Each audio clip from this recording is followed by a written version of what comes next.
सरकार ने सारे युवाओं को पूरे देश भर के सामने मीडिया के थ्रू सैटरडे को वादा किया था, गारंटी दी थी कि वो किसी भी प्रोटेस्टर के खिलाफ, छात्रों के खिलाफ वो एफआईआर्स फाइल नहीं करेंगे फ्यूचर में। अगर एफआईआर्स अभी एग्जिस्टिंग है तो वो एफआईआर्स को भी विड्रॉ करेंगे। अब हमें समझ में आ रहा है कि आज एक सुप्रीम कोर्ट का कुछ पीआईएल्स फाइल हुए थे हमारी प्रोटेस्ट से रिलेटेड। उसमें सुप्रीम कोर्ट का एक ऑर्डर आया है, उसमें एक लाइन लिखा हुआ है कि जितने एग्जिस्टिंग एफआईआर्स है उसमें सरकार प्रोसीड कर सकती है इन्वेस्टिगेशन के लिए।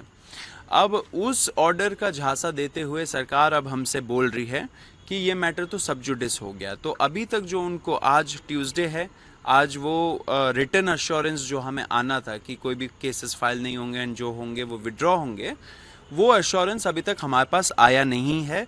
सरकार वो सुप्रीम कोर्ट के ऑर्डर का झांसा दे रही है बोलते हुए कि ये सब जुडिस मैटर हो गया है।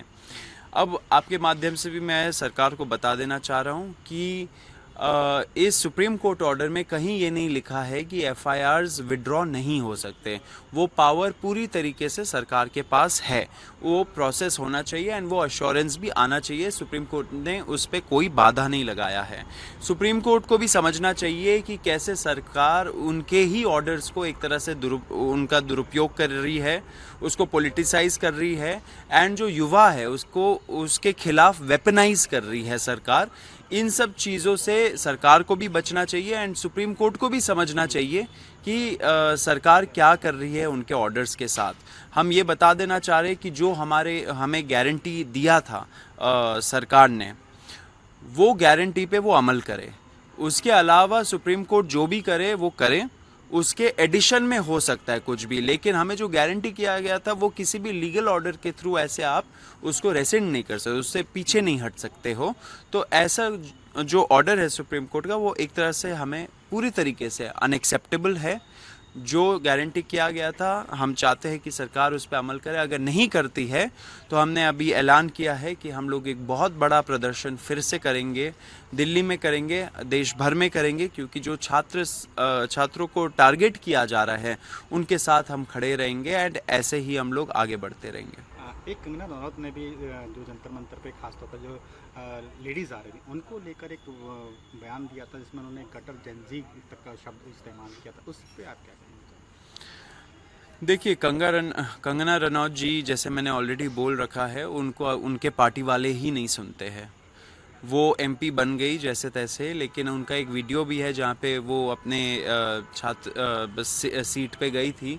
मंडी से है वो शायद, मुझे तो पता भी नहीं कौन से सीट से हैं वो। एनीवे, तो वो अपने सीट में गई थी एंड वहाँ पे उनका वीडियो वायरल हुआ था ये बोलते हुए किसी अपने ही कॉन्स्टिट्यूएंसी के लोगों को कि मैं तो सोच रही थी कि एमपी बन के ज़्यादा कुछ काम नहीं होगा, लेकिन मैं तो रोज़ काम करना पड़ता है मुझे, वगैरह वगैरह। अब ऐसे लोगों को कौन सीरियसली लेगा? उनके पार्टी वाले खुद सीरियसली नहीं लेते। मुझे तो हंसी आती है कि ऐसे लोग भी हैं जो अपने पद की गरिमा नहीं मेंटेन कर सकते हैं। वो एक मेंबर ऑफ पार्लियामेंट है आफ्टर ऑल, एंड हम लोग तो कब से डिमांड कर रहे हैं कि यंग लोग होने चाहिए पार्लियामेंट में। कंगना जी भी यंग है, वो पार्लियामेंट में है, वो अच्छी बात है, लेकिन ऐसे यंग लोग नहीं होने चाहिए जो इतना फ्रिवलाइज करते हैं इशू को, इतना अपशब्द यूज़ करते हैं, शब्दों की मर्यादा नहीं रखते हैं, अपने पद की गरिमा नहीं रखते हैं।